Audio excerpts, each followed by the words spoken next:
Let's do question number first of exercise 12, that is parallel lines. Question number first is in the figure of a table. इस figure में जो table की है given below, name the pairs of parallel edges of the top.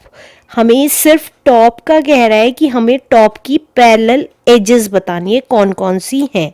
तो देखिए parallel होती है ऐसी दो लाइंस जिनके बीच का डिस्टेंस, देखिए ये जो दोनों के बीच का डिस्टेंस है वो सेम आता है, राइट. तो ये जो बीच का यहाँ डिस्टेंस है वो यहाँ से यहाँ तक का भी सेम होगा. That is called parallel lines. Like अगर ये 2 सेंटीमीटर है तो ये भी 2 सेंटीमीटर होगा. तो अब इस फिगर को देख के हमें बताना है कि इसके टॉप में कौन सी पैरेलल लाइंस हैं. तो अगर आप देखेंगे ए बी और सी डी में सेम डिस्टेंस है तो ये दोनों क्या हो गई, पैरेलल लाइंस हो गई. इसी तरीके से बी सी और ए डी में सेम डिस्टेंस है तो ये क्या हो गई, पैरेलल लाइंस हो गई. तो हम यहाँ लिख सकते हैं, तो हम क्या लिख सकते हैं, ए बी एंड, देखिए यहां से ले रहे हैं ए बी तो यहीं से ले लेंगे डी सी. ए बी किसके पैरेलल हो गई, डी सी के. इसी तरीके से बी सी किसके पैरेलल हो गई, ए डी के. B C and A D हमारी आपस में पैरेलल लाइंस हो गई.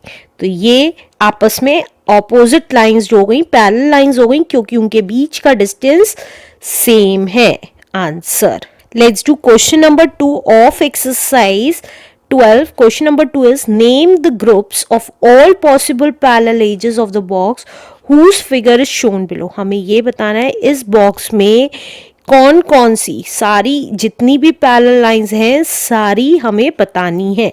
तो ये देखिए कौन कौन सी पैरेलल लाइंस. हमें पता है पैरेलल लाइंस के बीच का डिस्टेंस सेम होता है. अभी अभी मैंने बताया था पैरेलल लाइंस में ये जो बीच का डिस्टेंस होता है वो दोनों का सेम होता है. That is called parallel lines, right. तो अब इसमें कौन कौन सी पैरेलल लाइंस हैं इस फिगर में ये बतानी है. इस कॉन्सेप्ट को समझने से पहले एक बहुत इंपॉर्टेंट चीज, जब भी दो लाइन आपस में पैरेलल होती हैं और ये देखिए 3 लाइंस हैं, इसका कॉन्सेप्ट समझिएगा. ए बी अगर पैरेलल है सी डी के और सी डी पैरेलल है ई एफ के. मैंने कहा ए बी अगर पैरेलल है सी डी के और सी डी अगर पैरेलल है ई एफ के तो हम डायरेक्टली ये मान लेते हैं. देखिए ए बी अगर सी डी के पैरेलल है और सी डी ई एफ के पैरेलल है तो हम ये कहते हैं ए बी भी ई एफ के पैरेलल होगी. तो यहाँ पे ए बी भी पैरेलल होगी ई एफ के. तो वही फंडा मैंने आपको यहाँ पर समझाया है. तो देखिए अगर मैं कहती हूँ ए बी किस किस के पैरेलल है, देखिए एच ई के पैरेलल है, सी डी के पैरेलल है, डी सी के पैरेलल है, राइट. और देखिए जब ए बी डी सी के पैरेलल है और ए बी एच ई के पैरेलल है और एच ई के पैरेलल कौन सी है, जी एफ. तो ये सारी आपस में क्या हो गई हैं, पैरेलल हो गई हैं, राइट. तो कौन कौन सी पैरेलल लाइंस हो गई, ए बी हमारी एच ई के पैरेलल लाइन हो गई.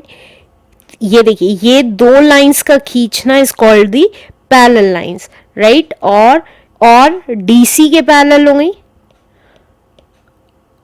और किसके पैरेलल हो गई, जीएफ के.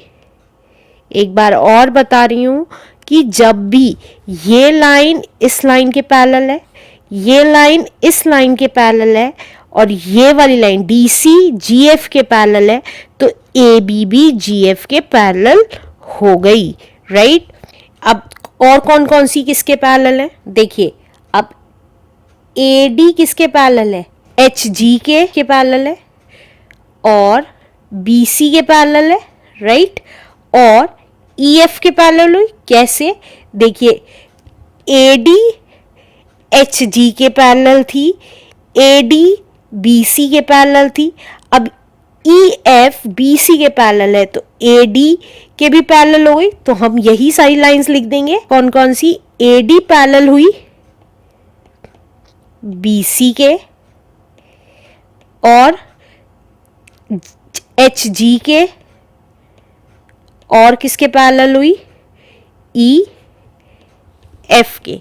कि अगर ये ए डी पैरेलल है बी सी के और ई एफ पैरेलल है बी सी के, तो ए डी भी पैरेलल होगी ई एफ के, राइट। तो अब और कौन कौन सी पैरेलल बची हैं, ये देखिए, डी जी पैरेलल है ए एच के और डी जी पैरेलल है सी एफ के और बी ई पैरेलल है सी एफ के। तो ये आपस में सारी पैरेलल हो गई। तो हमने कहा डी जी पैरेलल है किसके, ए एच के, और ए एच पैरेलल हुई बी ई के और बी ई पैरेलल हुई सी एफ के, राइट। तो ये भी आपस में पैरेलल हैं। ये हमें पता चल गया है इस फिगर में कि कौन सी लाइन किसके पैरेलल है। आंसर